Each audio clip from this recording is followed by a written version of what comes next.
Hi ಸ್ನೇಹಿತರೆ, ಇನ್ನೊಂದು ವಿಡಿಯೋಗೆ ಸ್ವಾಗತ.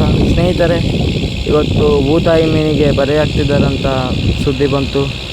ಅದರಿಂದ ಎಲ್ಲ ಬೋಟು ಕಾರವಾರ ಕಡೆ ಹೋಗ್ತಿತ್ತು. ಸೊ ಅದಕ್ಕೆ ನಾವು ಕೂಡ ಹೋಗಿದ್ವಿ. ನಾವು ಹೋಗೋಷ್ಟರಲ್ಲಿ ಸುಮಾರು ಬೋಟ್ಗಳು ಬಲೆ ಹಾಕಿದ್ರು. ನಮಗೆ ಮೀನು ಕಾಣಿಸ್ಲಿಲ್ಲ. ಸುಮಾರು ಹೊತ್ತು ತಿರುಗಾಟ ನಡೀತಾ ಇತ್ತು.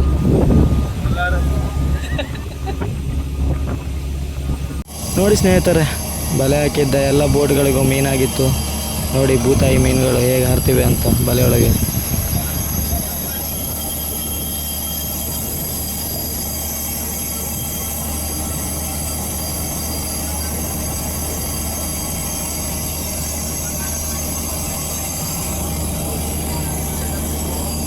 ಸಂಜೆ ಆಗೋಷ್ಟರಲ್ಲಿ ನಮಗೂ ಕೂಡ ಮೀನು ತೋರಿಸ್ತು.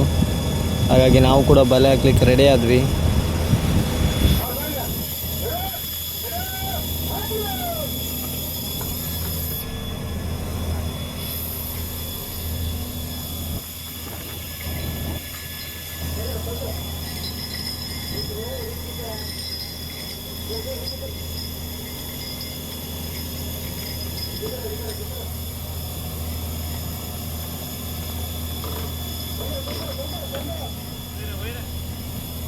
ಬಲೆ ಹಾಕಿದ್ದು ಸುಮಾರು ಹೊತ್ತವರೆಗೂ ಮೀನೇನೋ ಹಾರ್ತಿರ್ಲಿಲ್ಲ.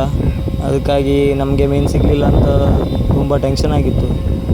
ಆಮೇಲೆ ಗೊತ್ತಾಯಿತು ನಮಗೆ ಸುಮಾರು ಮೀನು ಸಿಕ್ಕಿದೆ ಅಂತ. ಆಮೇಲೆ ಬಲೆಗೆಲ್ಲ ಮೀನು ಹಾರ್ಲಿಕ್ಕೆ ಶುರು ಆಯಿತು. ನೋಡಿ ಸ್ನೇಹಿತರೆ, ಮೀನುಗಳು ಯಾವ ಥರ ಬಲೆಯೊಳಗೆ ಹಾರ್ತಿವೆ ಅಂತ ನೋಡಿ. ಆ ಕೆಂಪು ಬಲೆನ ತುಂಬ ಎತ್ತರಕ್ಕೆ ಹಾರಿಸ್ತಿದೆ ನೋಡಿ. ನೋಡಿ ಸ್ನೇಹಿತರೆ, ಆದಷ್ಟು ಮೀನುಗಳು ಬಲೆ ಒಳಗೆ ಇದೇ ಥರ ಒಕ್ಕಬೇಕು. ಜಾಸ್ತಿ ಬಲೆಯೊಳಗೆ ಒಕ್ಕದಿಂದ ಜಾಸ್ತಿ ಮೀನು ಸಿಗುತ್ತೆ. ಒಂದೊಂದ್ಸಲ ಬಲೆ ಏಳಿಸ್ಲಿಕ್ಕೆ ಆಗಲ್ಲ, ಅಷ್ಟು ಮೀನು ಸಿಗುತ್ತೆ. ಪೂರ್ತಿ ಬೋಟ್ ಕೂಡ ಲೋಡ್ ಆಗೋಗುತ್ತೆ.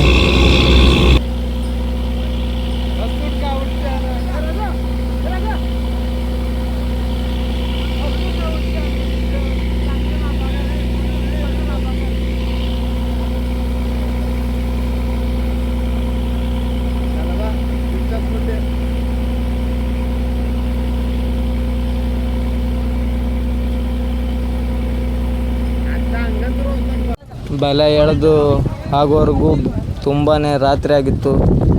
ನೋಡಿ ಸ್ನೇಹಿತರೆ, ಇಷ್ಟು ಮೀನು ಸಿಕ್ಕಿತ್ತು.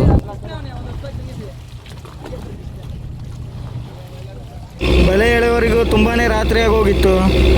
ಈ ಬಲೆಯಲ್ಲಿರುವ ಮೀನನ್ನು ಬೇಗನೆ ಬೋಟಲ್ಲಿ ಹಾಕೊಂಡ್ವಿ.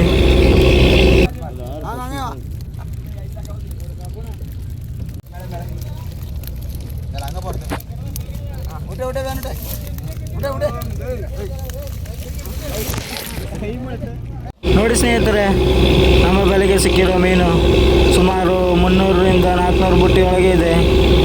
ಆಮೇಲೆ ಕೆಳಗೆ ಕೂಡ ಹಾಕಿದ್ವಿ ರೂಮ್ ಒಳಗೆ. ಬಂದರಿಗೆ ಹೋಗಿ ಮುಟ್ಲಿಕ್ಕೆ ಸುಮಾರು 12 ಗಂಟೆ ಆಗಿತ್ತು. ಆದ್ದರಿಂದ ಬೇಗ ಖಾಲಿ ಮಾಡಿಕೊಂಡು ಬೆಳಗ್ಗೆ ಆಗೋವರೆಗೂ ಮುಗಿಸ್ಬೇಕಿತ್ತು.